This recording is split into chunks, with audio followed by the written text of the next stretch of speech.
trouve sur la commune du Chenay-Rocancourt, donc dans le département des Yvelines. Et là, juste derrière moi, vous avez un appareil de forage de type pétrolier, qui est un appareil de forage qui est nécessaire pour forer des puits profonds. L'objectif de la géothermie profonde, ça va être de récupérer de l'eau chaude en profondeur pour alimenter le nouveau réseau de chaleur de la ville du Chenay-Rocancourt.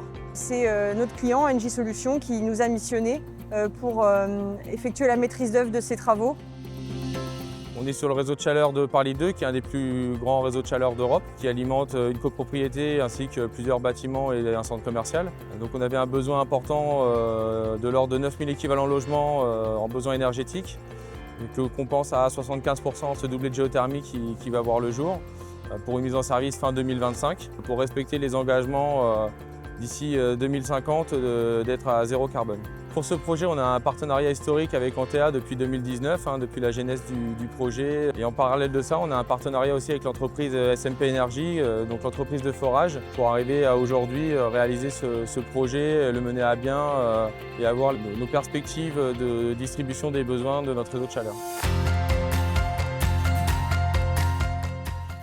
L'objectif, c'est de forer à environ 1400 mètres de profondeur en verticale.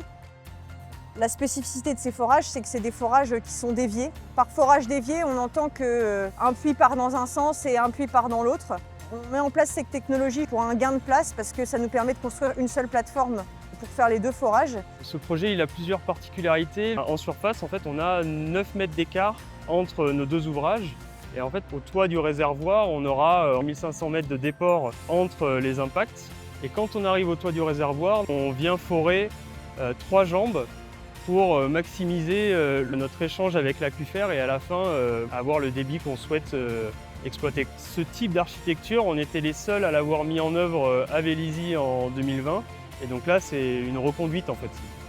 L'eau qui va sortir, elle va sortir à peu près 60-65 degrés. Ensuite, elle va être envoyée dans un échangeur thermique et ensuite au niveau de la centrale pour pouvoir alimenter le réseau en eau chaude pour les différents équivalents logements.